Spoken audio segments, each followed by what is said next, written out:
असर धीरे धीरे मोहब्बत करेगी, असर धीरे धीरे सबको लगेगी, खबर धीरे।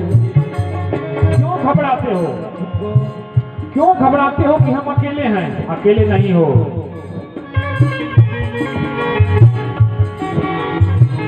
कोई काम दुनिया में मुश्किल नहीं है, कोई काम दुनिया में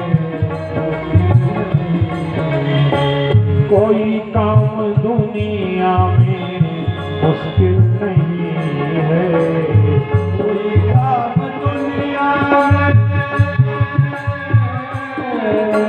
कोई काम दुनिया में मुश्किल नहीं है। जो करते रहोगे जतन धीरे धीरे, जो करते रहोगे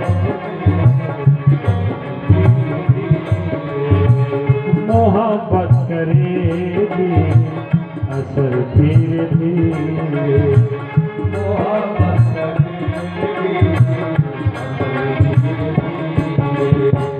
अगर प्रभु को पाने की है दिल में तमन्ना, अगर प्रभु को पाने अगर प्रभु को पाने की है दिल में तमन्ना, अगर प्रभु को पाने की है दिल में तमन्ना, है दिल में तमन्ना, है दिल में तमन्ना, तो क्या करना होगा? करो सुखयंतः, करो सुखयंतः, करण धीरे धीरे,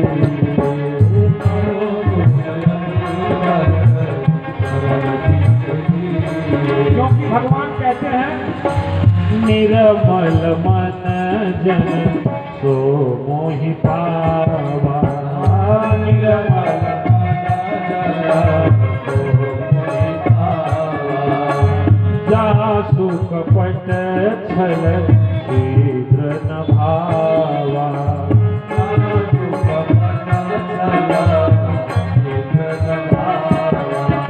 भक्तों का लक्षण बता रहे हैं तुलसीदास जी कि भक्त का पहचान क्या है। भगवान का नाम लेते ही जिसके रोम रोम प्रस्फुटित हो जाए, रोआ फूट जाए। मम गुण गावत पुलक शरीरा,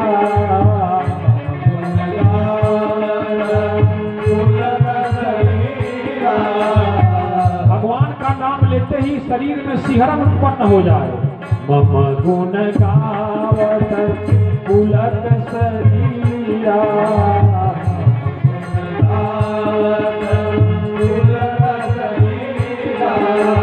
गद गद गिरा, गद गद मतलब गरम गरम, गद गद गिरा नयन बह नीरा, गद गद गिरा नयन बह नीरा, गद गद गिरा नयन बह नीरा। तो शिव जी ने कहा ऐसे पुकारो भगवान को, तब आएंगे। आ जाएंगे, काफी कैसे आएंगे? विश्वास पक्का हो, किसी को दुनिया को सुनाने की जरूरत नहीं, दरवाजा बंद कर लो, पूजा करो वन में, घर में या मन में, कहीं करो, कोई फर्क नहीं पड़ता।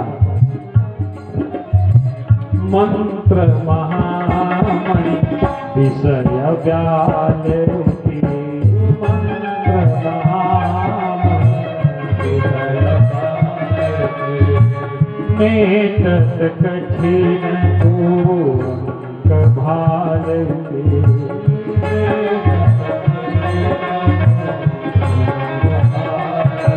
शिव जी ने कहा ये महामंत्र है, रो रो के पुकारो तो ये ब्रह्मास्त्र है, ये खाली नहीं जाने वाला है।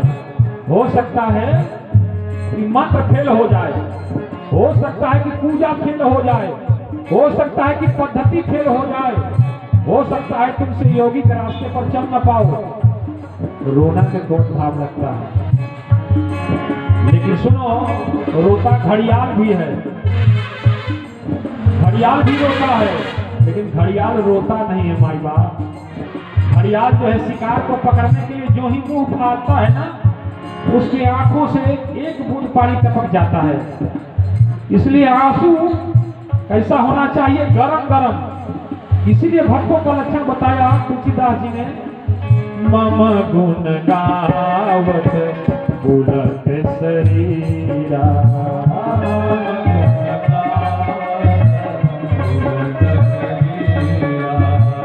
गद गद गिरा बहनीरा,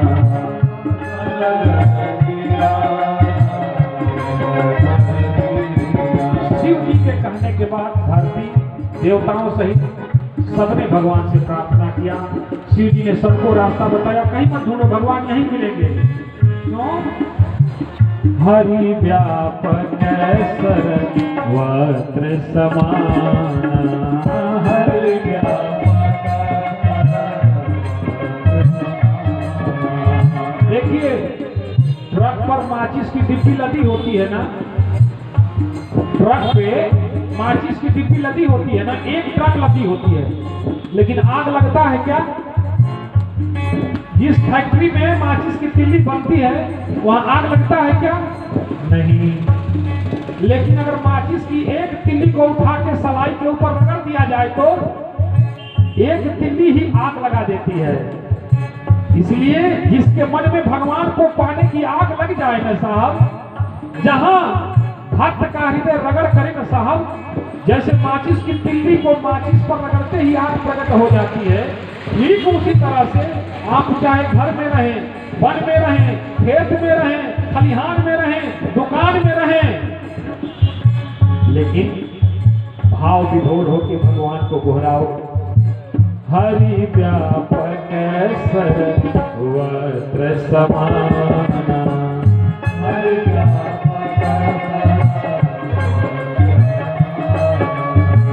प्रेम से प्रगट हो मन जाना, प्रेम से भगवान प्रेम से प्रकट होते हैं।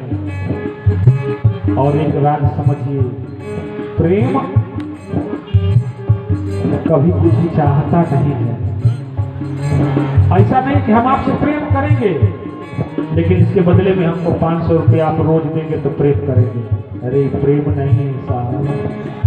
हम आपसे प्रेम करेंगे, हमारा मकान बनवा देंगे तो प्रेम करेंगे, ये प्रेम नहीं है। हम आपसे प्रेम करेंगे, हमारे बच्चे की नौकरी लगवा देंगे तब करेंगे, ये प्रेम नहीं है। हम आपसे प्रेम करेंगे, हमारे पति का अपने जिला में ट्रांसफर करवा देंगे तो प्रेम करेंगे। हम आपसे प्रेम करेंगे, इस साल की फसल अच्छी हो जाएगी तब प्रेम करेंगे, ये प्रेम नहीं है, ये सौदा है। और गोलोकवासी बिट्टू जी महाराज कहते हैं, इश्क एक तरफा में यूं मसरूर हो जाऊंगा मैं एक तरफा प्यार करूंगा, इसलिए नहीं प्यार करूंगा कि हम प्यार करते हैं तो हमारे प्यार के बदले में भगवान भी हमसे प्यार करें। जब भगवान प्यार करेंगे तभी हम उनको प्यार करेंगे, ऐसा नहीं है हम करेंगे, वो करे चाहे ना करें। इसके एक तरफा में यूं मसरूर हो जाऊंगा मैं, और श्याम तुम होगे समा का फूल हो जाए।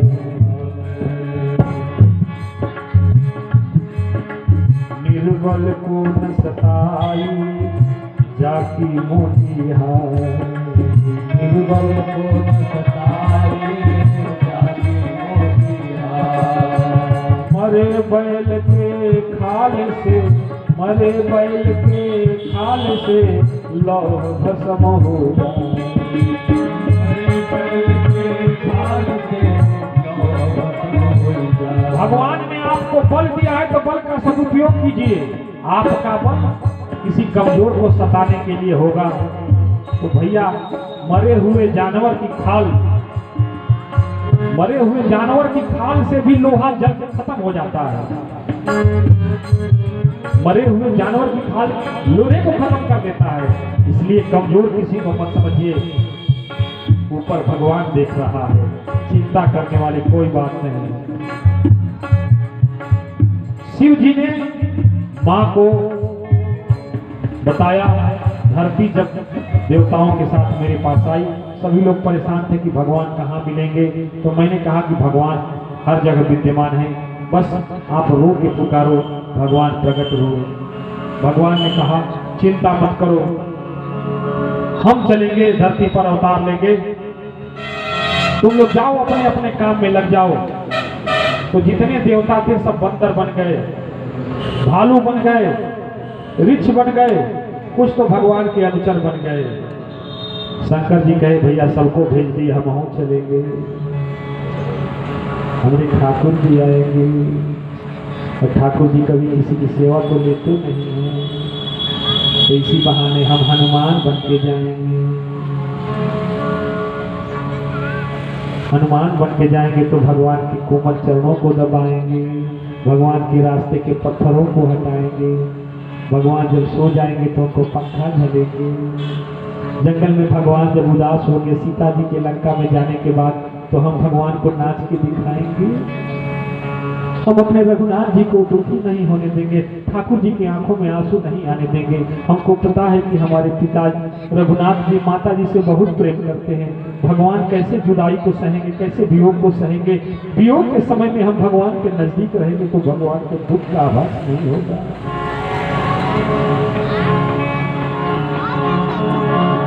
हनुमान जी ने, शंकर जी ने कहा हम हनुमान बनेंगे। पार्वती जी ने कहा ये जी सब आप ही कर लेंगे, हम कुछ नहीं करेंगे।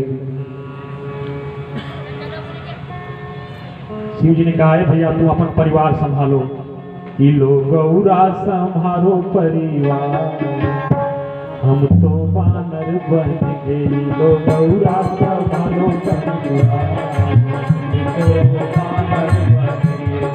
गौरा संभालो परिवार, हम तो बानर बनेंगे।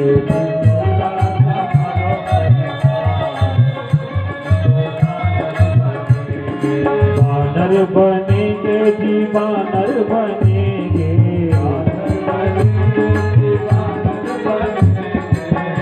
जी गौरा संभालो संसार, हम तो बानर बनेंगे।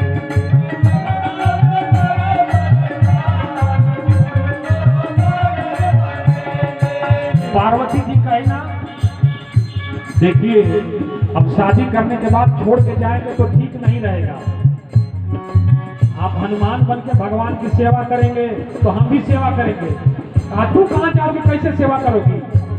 पार्वती जी ने कहा हम तो पूछिए बनेंगे सरकार, हम साथे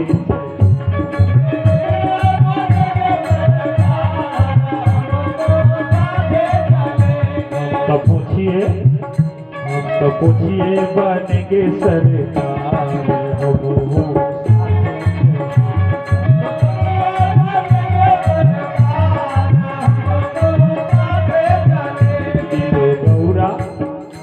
गौरा संभालो परिवार, हम तो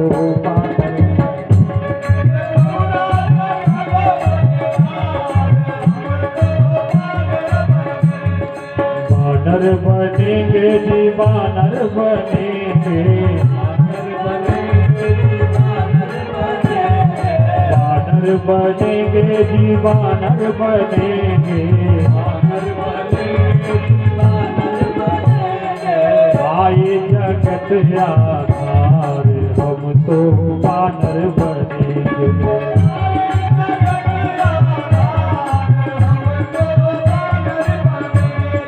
गौरा संभालो परिवार, हम तो बानर बनेंगे।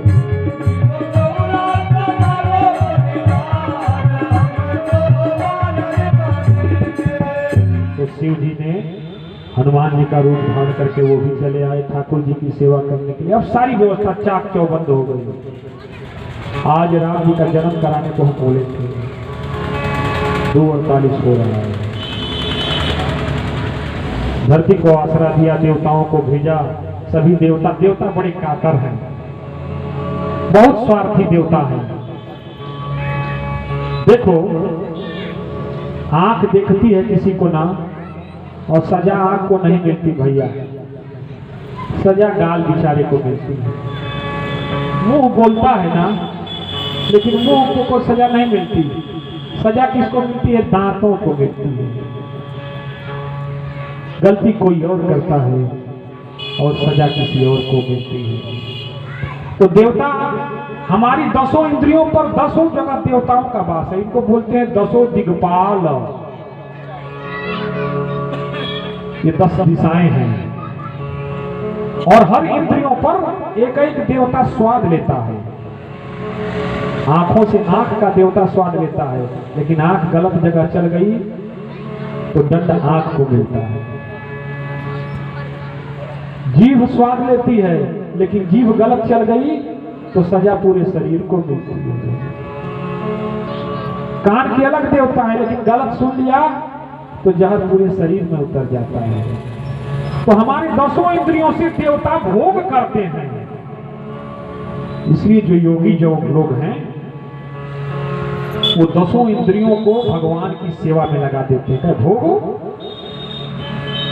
ये सेवा में भगवान की रहेगी तो हमको प्रसाद न मिलेगा, और भगवान का प्रसाद लेने से अवसाद मिटता है, और भोग लेने से रोग। तो जो साधु संत हैं वो भोग दे देते हैं भगवान को। भगवान के भोग लगा, जो भगत लोग हैं वो अपने नहीं पाते। भोग किसको? भगवान को। और भगवान भोग से रोग खा जाते हैं।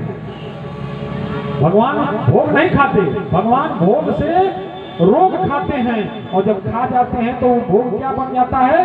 प्रसाद बन जाता है। और उस प्रसाद का ग्रहण करने से हमारे जीवन का विषाद मिट जाता है।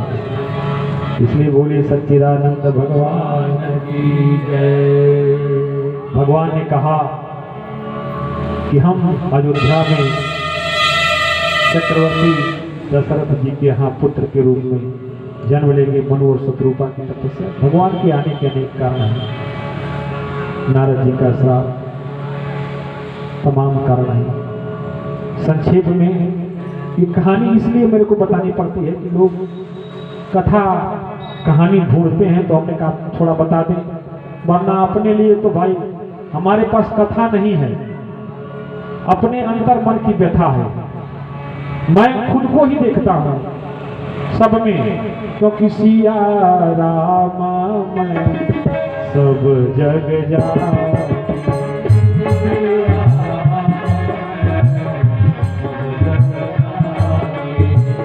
करहूं प्रणाम जोरी जुग पानी।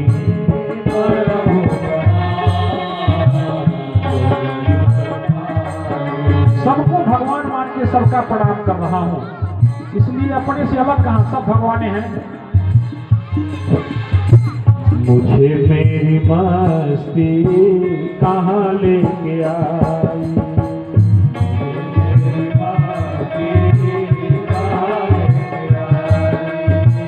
कहाँ लेके आई, कहाँ लेके आई, कहाँ लेके आई, कहाँ लेके आई। मुझे मेरी मस्ती कहाँ लेके आई। गाते रहिए, ताली बजा के भाव से। ये जो पंडाल है ना, ये पुष्पक विमान है। क्या है? पुष्पक विमान। और लंका में पुष्पक विमान पर भगवान सबको बैठा लिए और सबको लेके अयोध्या चले आए। तो इस पंडाल में जितने लोग हैं उनकी गारंटी हम लेते हैं ठाकुर जी के साथ चलने का। इसलिए आप लोग भगवान का जय जयकार लगाते रहिए, प्रेम से ताली बजाते रहिए, हमारे साथ भगवान के धाम की यात्रा करिए।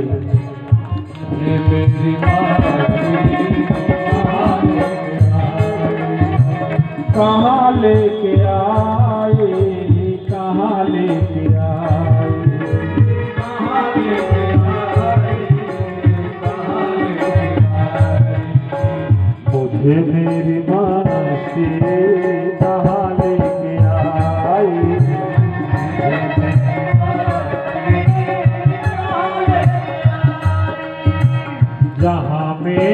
अपने, जहाँ मेरे अपने सिवा कुछ नाई, जहाँ मेरे अपने सिवा कुछ नाई, जहाँ मेरे अपने सिवा कुछ नाई।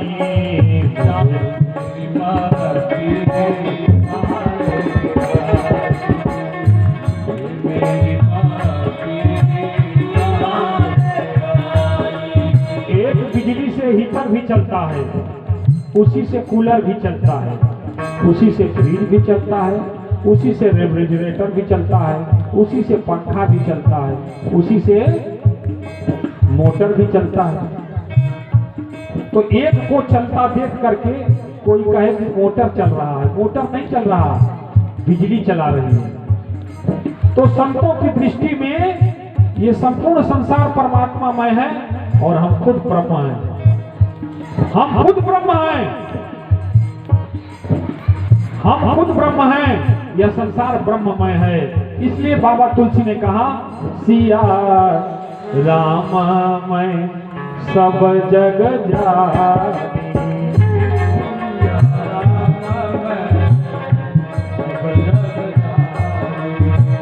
करहु प्रणाम जोरी जोग पानी,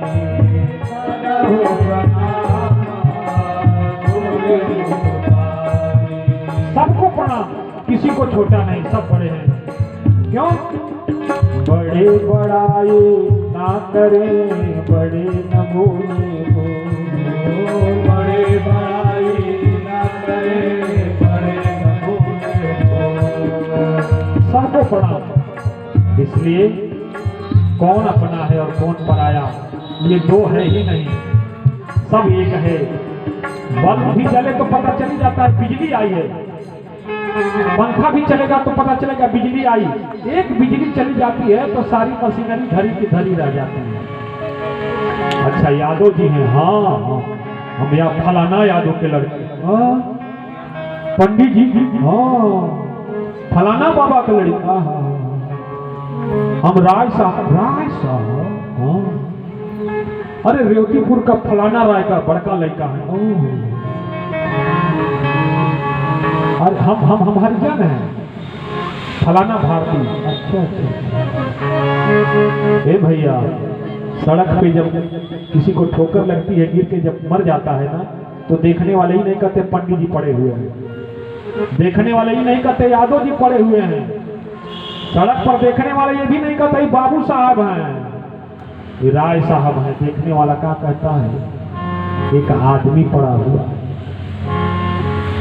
बाबूजी हाथ जोड़ के विनती है, पंडित बाद में बनना, राय साहब बाद में बनना, यादव जी बाद में बनना, चौधराई भूल जाएगी, और एक हरिजन जी भी बाद में बनना। भैया पहले आदमी हो, आदमी बनो। इंसान का शरीर भगवान ने दिया, सबसे पहले तो इंसानियत हमारे अंदर होनी चाहिए। हमारी पहली पहचान देखने वाला ये नहीं कहेगा कि पंडित जी हैं, यादव जी हैं, बाबू साहब हैं, राय साहब हैं, वो तो यही कहेगा कि आदमी गिरा हुआ है कोई। इसका मतलब हमारा सबसे बड़ा पहचान तो हमारा आदमियत है साहब, जो भगवान ने हमको दिया है। भगवान ने हमको इंसान बना के भेजा और इस संसार में आकर के हम इंसानियत को ही भूल गए। क्या बन बैठे पंडित जी, क्या बन बैठे बाबू साहब, क्या बन बैठे राय साहब, क्या बन बैठे यादव जी। लेकिन वहां देखने वाला ये कुछ नहीं जानता, वो तो यही जानता है कि एक आदमी पड़ा हुआ है। अब आदमी पड़ा हुआ है तो क्या होगा? इसका मतलब कि बिना परिचय दिए जिस पहचान से हम पहचाने जा रहे हैं वो बड़ा परिचय है ना। जिस परिचय से हम अपना बिना परिचय दिए ही पहचाने जा रहे हैं, उस परिचय से, तो उस परिचय को तो हम भूल जा रहे हैं, और जो छोटे छोटे परिचय हैं उन्हीं में उलझ जा रहे हैं। इसलिए हमें सबसे पहले इंसान बनना है। और मेरा बात मान लीजिए आप, अगर हमारे अंदर इंसानियत पैदा हो गई ना तो सब कुछ हो जाएगा। ये बिजली आ गई ना माई बाप, तो फिर पंखा भी चलेगा, हीटर भी चलेगा, कूलर भी चलेगा, रेफ्रिजरेटर भी चलेगा, जो जो सामान बिजली से चला सकते हो सब चलेगा। लेकिन सब कुछ खरीद के रख लो और एक बिजली ना हो तो चलेगा क्या? चलेगा? चलेगा? नहीं चलेगा। तो बिजली से कनेक्टिविटी, बिजली क्या है? वो परमात्मा है, उसी का ये कनेक्शन है आत्मा के अंदर। वो कनेक्टिविटी जब बनी रहती है, जब जीव आत्मा परमात्मा से जुड़ता है तो परमात्मामय हो जाता है। जब जीव शिव से जुड़ता है तो शिवमय हो जाता है। जब मन श्रीमन से जुड़ता है तो श्रीमन हो जाता है। जैसे तारवा जब बिजलिया वाला हो, जब लाइन से जुड़ जाला तो तार ना रहे। ये जो तार है ना, तार जब कोई अंगूठी से बिजली पर फंसा दे तो इसके अंदर उतने करंट उतर आता है जितना पोल पर है। तो जिस क्षण आप भगवान के ध्यान में डूबेंगे, जौना क्षण कनेक्शन भगवान से लगा रहेगा, वो क्षण तू भगवान बन जाओगे। वैसे ही जैसे तरवा बिजली बन जाते हो, ठीक वैसे ही तू जीव नहीं रहोगे, शिव हो जाओगे। मन नहीं रहोगे, श्रीमन हो जाओगे। आत्मा नहीं रहोगे, परमात्मा हो जाओगे। बोलिए सच्चिदानंद भगवान की जय। तो एक बार